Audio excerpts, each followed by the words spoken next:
আসসালামু আলাইকুম ফ্রেন্ডস। তো আপনারা সবাই কেমন আছেন?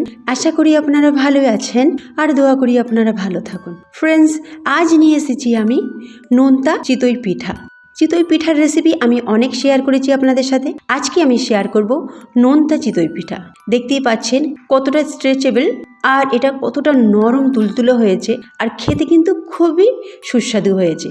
এটা আপনারা যে কোনো প্রকার চাটনি দিয়ে খেতে পারেন, বা সস দিয়ে খেতে পারেন, বা এটা আপনারা মাংস রান্না দিয়েও খেতে পারেন। খুবই ভালো লাগে আর বানানো একদমই সোজা। এটা সকালের নাস্তা বা বাচ্চাদের টিফিনেও বানিয়ে দিতে পারেন। এটা একদম হেলদি খাবার। তাই বলছি ফ্রেন্ডস, ভিডিওটি প্রথম থেকে শেষ পর্যন্ত দেখবেন, স্কিপ করবেন না, তাহলে অনেক কিছু টিপস আর ট্রিক্স মিস করবেন। চলুন শুরু করি। বিসমিল্লাহির রহমানির রহিম। আমি এখানে 2 কাপ চাল নিয়েছি। আপনারা যে কোনো বাটি বা কাপের মাপ করে নিতে পারবেন। যে কাপটা দেখলেন ওই কাপের 2 কাপ চাল নিয়েছি।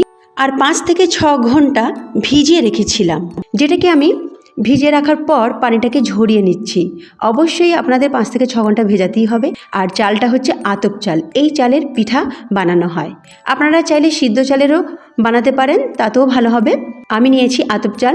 পানিটাকে ভালো করে ঝরিয়ে নেবার পর আমি একটা গ্রাইন্ডিং জার নিয়েছি, তাতে পুরো চালটা ঢেলে দেব। পুরো চাল ঢেলে দেওয়ার পর আমি নিয়ে নিলাম ফ্রেশ নারকেল কোড়ানো 1/2 কাপ। মানে 2 কাপ চালে 1/2 কাপ নারকেল কোড়া, 4 ভাগের 1 কাপ নারকেল কোড়া, আর 4 ভাগের 1 কাপ রান্না করা ভাত। ভাত বেশি দেবেন না, এর থেকে কম হলেও কিন্তু ভালো, তবে বেশি দেবেন না। এবার দিয়ে দিলাম লবণ 1/2 চামচ, আর বেকিং পাউডার 1 টিস্পুন বা 1 চামচ, যে মেজারেবল চামচ হয় সেই চামচের 1 চামচ মাপ এটা। এই চামচটার হাফের থেকে একটু বেশি। তো এবার আমি দেব গরম পানি। খুব বেশি গরম না, এমন গরম হবে যাতে আঙুল ডোবালে আপনি সহ্য করতে পারবেন, এইরকম গরম। এখন 1 কাপ দিলাম। চালটা পাটার সময় আরও 1.5 কাপ গরম পানি লাগবে।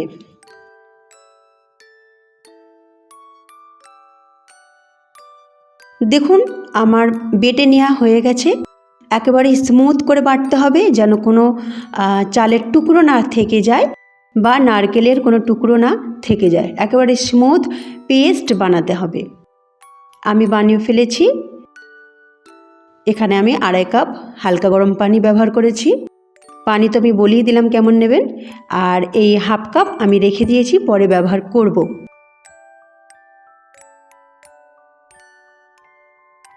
এবার একটা বড় পাত্রে ঢেলে নেব আমি ব্যাটারটাকে। ব্যাটারটা ঢেলে নিচ্ছি। ব্যাটার ঢেলে নেওয়া হয়ে গেছে। এবার ওই 1/2 কাপ গরম পানিটা আমি গ্রাইন্ডিং জারে দিয়ে জারটা ধুয়ে মিশিয়ে দিলাম ব্যাটারের সাথে। এবার ভালো করে ব্যাটারটাকে আমি নাড়াচাড়া করে নিচ্ছি, ওপর নিচে করে নিচ্ছি, যাতে নিচে চালটা বসে না যায়, চাল বাটাটা। এবার কিছু আমি উপকরণ দেব। আমি 1 চামচের মতো কাঁচা লঙ্কা কুচি দিলাম, পাতলা পাতলা করে কাঁচা লঙ্কাগুলো কুচি করেছি। আর একটা ছোট গাজর, যেটাকে আমি গ্রেট করে তারপরে ওটাকে ছুরি দিয়ে চপিং করে নিয়েছি। একদম ছোট ছোট টুকরো করতে হবে। তারপরে 2 টেবিল চামচের মতো ধনেপাতা কুচি দিলাম। আর এখানে শুকনো লঙ্কা কুটে নিয়েছিলাম সামান্য ভেজে, ওটাকে 1/2 চামচের মতো দিলাম। আর ফ্রেশ নারকেল কোড়ানো 1/2 কাপ আরও দিলাম, যাতে এর স্বাদটা আরও বেড়ে যায়। নারকেল কোড়ানো দিলে কিন্তু এর স্বাদটা অনেকটা বেড়ে যায়। তবে যাদের আশেপাশে নারকেল নেই তারা কিন্তু স্কিপ করতে পারেন, বা মার্কেটে যে ডেসিকেটেড কোকোনাট পাউডার পাওয়া যায় ওটাও দিতে পারেন। আরও 1/2 কাপ গরম পানি আমি দিয়ে দিলাম, দিয়ে 10 মিনিট রেস্টের জন্য রেখে দেব। 10 মিনিট পর ফিরে এলাম। ব্যাটারটাকে ওপর নিচে করে নেব, কারণ যেহেতু এটা চাল বাটা আর চাল নিচে খুব তাড়াতাড়ি বসে যায়। তো এইভাবে ওপর নিচ করে নিচ্ছি। আর ব্যাটারের কনসিস্টেন্সিটা একটু ফলো করুন, আরও একটু পানি লাগবে। তো আরও 1/2 কাপ আমি পানি দিয়ে দিলাম, গরম পানি। টোটাল পানি এখানে আমার লাগলো 4.25 কাপ। 2 কাপ চালে 4.25 কাপ পানি এখানে আমি ব্যবহার করলাম। এবার ব্যাটার কনসিস্টেন্সিটা দেখুন, এটা ঠিক আছে, একেবারে পারফেক্ট। এদিকে একটা কড়া বসিয়েছি, কড়াটাকে খুব গরম করে নিতে হবে জোর আঁচে। তারপরে তেল ব্রাশ করে নিলাম, তারপরে সুতির কাপড় দিয়ে ভালো করে কড়াটাকে মুছে নিলাম। এবার আমি 1 চামচ, এরকম গোল ধরনের চামচ নেবেন বা বাটি নেবেন, আপনারা আপনাদের মাপ মতো নিয়ে নেবেন, নিয়ে দিয়ে দেবেন, আস্তে আস্তে করে দেবেন। তারপর ঢাকনা চাপা দিয়ে কম আঁচে 2 মিনিট রাখবেন।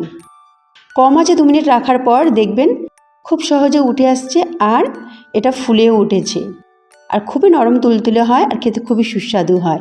যেহেতু এতে আমি বেকিং পাউডার দিয়েছি, বেকিং পাউডার অবশ্যই দেবেন, ভুলবেন না। তো আমার সবগুলো রেডি হয়ে গেছে, দেখতে অসাধারণ লাগছে আর খেতে তো খুবই মজার হয়েছে।